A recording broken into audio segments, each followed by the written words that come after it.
हमें दिक्कत ये आ गई, जानवर तो हमने रख लिए ज़्यादा। हाँ। सभी किसान साथियों को नमस्कार। किसान साथियों, आपने दर्शन डेयरी फार्म का फर्स्ट पार्ट देखा होगा जो कि डेयरी फार्म टूर था, और सेकंड पार्ट में हम दर्शन सिंह डेयरी फार्म के बारे में डीपली नॉलेज लेंगे।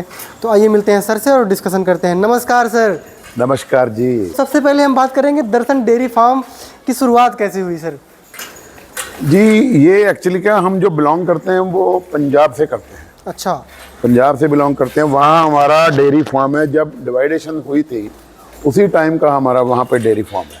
अच्छा। पंजाब में जी। तो यहाँ पे हमारे 7-8 घर ऐसे थे जो यहाँ पे आए, यहाँ पे काम करने के लिए। अच्छा। बिजनेस करने के लिए। जी। 4-5 घर तो यहीं पे रह गए। 3-4 घर हम ऐसे ही चलते रहे कि यहाँ पे हमने डेयरी फार्म किया, अपना बिजनेस स्टार्ट किया यहाँ पे। तो हमारे बड़े भैया रहे जिनका नाम था दर्शन लाल विजन जी। हाँ जी। तो ये उनकी ही शुरुआत थी। अच्छा। तो उन्होंने ये डेयरी फार्म स्टार्ट किया, तो सबसे पहले तो उन्हीं की देन है। बिल्कुल। उनके साथ जो उनसे छोटे भाई थे वो पवन विजन जी। तो वो बिल्कुल उन्होंने बराबर साथ दिया और दोनों ने मिलके बहुत ही अच्छा इस व्यवसाय को आगे चलाया। अच्छा। तो उसके साथ साथ फिर मेरे से जो बड़े भैया उनसे छोटे मुकेश विजन, पप्पू नाम है उनका। अच्छा। तो वो जैसे ही उन्होंने कॉलेज वाला अपना कॉलेज ख़त्म किया तो वो यहाँ आ गए। अच्छा। जैसे हमने अपनी पढ़ाई ख़त्म की तो हम भी यहीं पे आ गए। लेकिन चक्कर ये है कि यहाँ पे जो घर है वो हमारा घर भी यही है, बेडरूम भी यही है, ऑफिस भी यही है। अच्छा। इवन हमारा सिटी में कोई घर नहीं है। सिटी में कुछ नहीं है, आपका डेयरी फार्म ही घर फार्म सब कुछ है। हाँ, तो इसलिए इस पे ध्यान भी बहुत अच्छा दिया जाता है। अच्छा। तो 24 आवर हम यहीं पे रहते हैं। डेयरी फार्म की सर अपने कितने जानवरों से शुरुआत हुई थी? हाँ, शुरुआत तो जैसे हमारे 2-3 घर आ रहे थे, उनके साथ पहले जो ट्रक में भैंसें आती है पंजाब से जी। हरियाणा पंजाब की भैंसें हैं ये और किसी भी स्टेट की भैंसें नहीं है जी। तो शुरू में हमने पंजाब से ही अपने खन्ना से रहने वाले हैं हम। अच्छा। अच्छा। हाँ, खन्ना डिस्ट्रिक्ट लुधियाना जी। हमारा। अच्छा। जो घर है वो खन्ना में है। बहुत बढ़िया। तो खन्ना से हम ट्रक में भैंसें भरते थे उस टाइम। अच्छा। 6 या 7 भैंसें भरते थे। तो उसके बड़े अच्छे ढंग से उसको भैंसों को लाद के इवन भगवान का नाम लेके प्रसाद लगा के फिर ट्रक को चलाते थे वहाँ। अच्छा। हाँ। तो ट्रक में हमारा कोई ना कोई आता था, जैसे बड़े भैया लोग थे। दोनों भैया ट्रक में साथ भी आया करते थे ड्राइवर के साथ। तो स्टार्टिंग तो वही 6-7 भैंसों से हुई थी। तो 6-7 भैंसों से शुरुआत हुई थी। यस। और लैंड एंड परचेजिंग ये कैसे प्लान बन गया? हम फिर धीरे धीरे व्यवसाय बढ़ता रहा। अच्छा। तो यहाँ उस टाइम दूध की डिमांड भी बड़ी थी। तो दूध की डिमांड के साथ ऐसे था कि जो हमारे यहाँ के वाले भी जो डेयरी फार्मर है, इवन जो हमारे पंजाबी डेयरी फार्मर है और भी यहाँ रहने वाले भी बहुत अच्छे डेयरी फार्मर हैं, तो उनके साथ हमको भी हौसला हुआ। तो हम भी साथ साथ जानवरों को बढ़ाते रहे। अच्छा। सिर्फ हमारा मतलब प्रोडक्शन का काम है। इवन दूध सेल करने का काम हमारा शुरू से नहीं है ना आज तक है। मतलब आप मिल्क प्रोडक्शन करते हैं, आपने कभी आउटलेट या कुछ नहीं बनाया? नो, बिल्कुल। अच्छा। तो अभी तक अगर देखा जाए जी, आप पंजाब से बिलोंग करते हैं बेसिकली? अब पंजाब खन्ना से बिलोंग करते हैं और आपने डेयरी फार्म शुरू किया मध्य प्रदेश में। तो आपको प्रॉब्लम्स तो जाहिर सी बात है कि आई होंगी। हमें दिक्कत ये आ गई, जानवर तो हमने रख लिए ज़्यादा। हाँ। दिक्कत हमको ये आई कि हमारी जो प्रोडक्शन है हमारी, जैसे हमारे पास खेत खलिहान नहीं है जी, ठीक है, भूसा हमको खरीदना पड़ता है, हरा चारा हमको खरीदना पड़ता है। तो वो खरीद जो है वो वही खरीद मिलती है जो उनका रेट्स होते हैं। अच्छा। जो दाना है हमारा, फीड है, वो भी यही हाल है हमारा। मतलब कहने का मतलब है आपकी यहाँ पे किसी प्रकार की हेल्प नहीं हो पाती, यानी ज़मीन नहीं है अपने पास? ज़मीन नहीं। तो फीड की, फॉडर की, ग्रीन फॉडर की सारी प्रॉब्लम्स आती हैं? वो प्रॉब्लम पूरी आती हैं। अच्छा। वो जब मिलता तो लेते हैं, नहीं मिलता तो रह जाता है। अच्छा। जैसे सर आपके डेयरी फार्म में भैंसे ही भैंसे दिखती है चारों तरफ से। जी। हरियाणा पंजाब का ब्लैक गोल्ड दिखता है, काला सोना। जी। और यहाँ पे गाय बहुत कम है, तो उसका रीजन क्या है? गाय देखो, दूध है जो हम हॉकर को दूध देते हैं। अच्छा। दूध भैंसों का ही वो लेते हैं जी। तो हमारे पास, मैंने आपको देखा ही होगा आपने ना, 18-20 गायें हैं। बिल्कुल। वो गाय के दूध की डिमांड भी अलग से है। वो हमारी जो बंदियां हैं, जिसको बंदी कह सकते हैं अपन, जो हॉकर हैं, वो नियर अबाउट 40, 30, 35 साल पुराने हैं। तो वो जो गाय का दूध भी 1-2 बंदियां ले रही हैं, वो गाय का भी ले रही हैं, बाकी भैंसों का तो है ही है। अच्छा। मैक्सिमम आपको यहाँ मैक्सिमम भैंसें ही मिलेंगी। तो जो आपके पास सर 500 जानवर हैं, उसमें मिल्किंग एनिमल कितने हैं और ड्राई कितने हैं और बच्चे कितने हैं, और गाय थोड़ा सा बताइए। हाँ जी। उसमें गाय तो हमारी 18-20 है जी। हाँ जी। और मिल्किंग जो जानवर है वो नियर अबाउट 350 के करीब होंगे। अच्छा। तो 150 जानवर जो 150 के करीब वो ड्राई होगा। जी। हाँ जी। 150 करीब ड्राई है। यस। ऊपर नीचे 10-20। और वो तो फिर पूरी गिनती नहीं ना हो पाती, हम इंटरव्यू करके जाए पीछे भैंस भी आ जाए। ये भी है क्या? हाँ। संख्या बढ़ गई तुरंत, बच्चा तुरंत बढ़ गया और क्या। हाँ, ये भी सही है।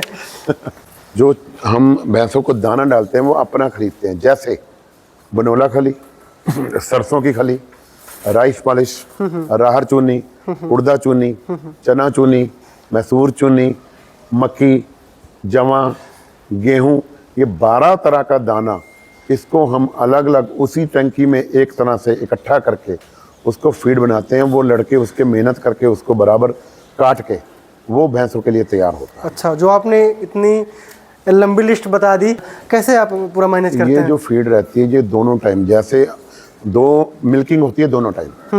मिल्किंग से पहले एक टब का नाप ले रखा है, जैसे 7.5-8 किलो होता है जी। उसमें हर भैंस को ये दिया जाता है। अच्छा। तो लड़के जाके भैंस को पहले दाना डालते हैं उसके बाद मिल्किंग करते हैं। अच्छा। वो दाने के बाद ही भैंस यानी कि दूध देती है। अच्छा। उसके आगे आंखों के आगे अगर दाना आता है तो वो आराम से बैठने देती अच्छा, वो कहती है मुझे है, पहले वरना बिना दाना दो। दाने के वो बैठने नहीं देती। अच्छा, कहती है पहले दाना दो फिर इसके बाद दूध दूंगी मैं। Yes yes. तो दाना लगभग सर एक भैंस को कितना देते हैं? नियर अबाउट 7.5 और 8 किलो 7-8 किलो खिला देते हैं इतनी महंगाई बिल्कुल में? खिलाते हैं जी। अच्छा। इसके अलावा और भी कुछ बहुत देना पड़ता है, जैसे हर 4 दिन बाद हमको सरसों का तेल आधा लीटर हर भैंस को देना पड़ता है। सरसों का तेल भी पिलाते हैं? हाँ जी हाँ जी। इतनी महंगाई में पिलाते हैं सर? हाँ जी। इतना महंगा है सरसों का तेल? महंगा क्या, महंगा 200 रुपये भी हो गया था, तब भी हमको देना खाने पड़ा। के लिए तरसते हैं आप, भैंसों को पिलाते हैं? तो पिलाने से तभी तो प्रोडक्शन है, जो हमारे जो दूध है हमारा, जो अगर अपन दूध अच्छा दूध लेना है तो दूध अच्छा लेने के लिए आपको ये सब करना ही पड़ेगा। अच्छा। ये पुराना ही बना हुआ है, ये ठंडक रहती है इसमें, वैसे भी गर्मियों में ज्यादा ये सरसों का तेल दिया जाता है। अच्छा, आपके सर डेयरी फार्म में कितने मिल्क का प्रोडक्शन हो जाता है? कितना मिल्क? हाँ। Near about 2200-2300 2350 2200-2300 litre? जी जी। ये साल भर मेंटेन रहता है?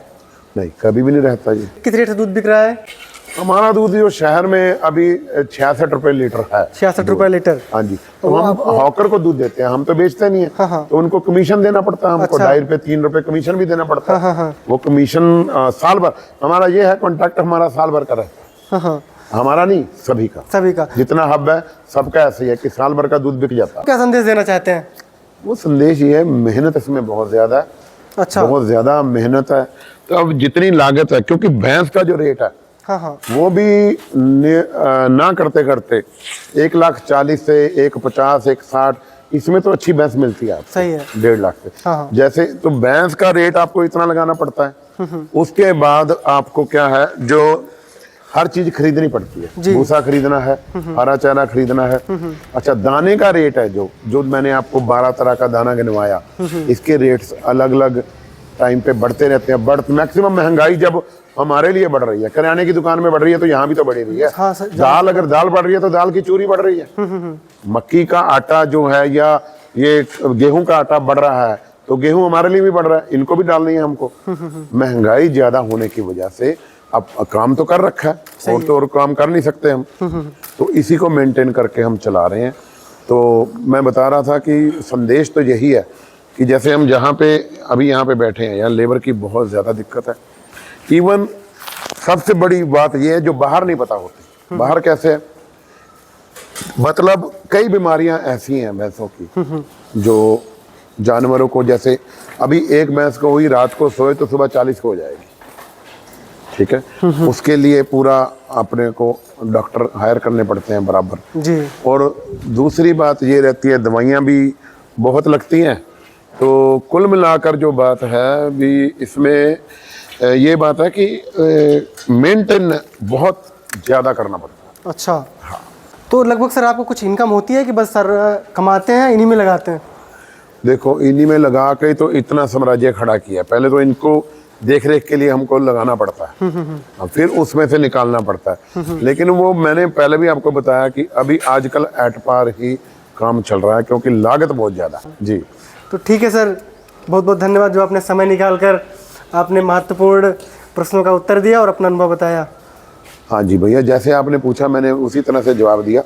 मेरा देखो बाकियों को भी संदेश यही है, मैंने बताया आपको, जी। क्योंकि किसी भी चीज़ का अगर इंटरव्यू आप ले रहे हो तो उसका फ़ायदा और घाटा भी बताना चाहिए। सही बात है। हाँ, तो फिर इसलिए मैंने ये बात बताई है कि आज अभी जो पोजीशन है इनको संभालने की। Okay sir, thank you. हाँ, थैंक यू वेरी मच।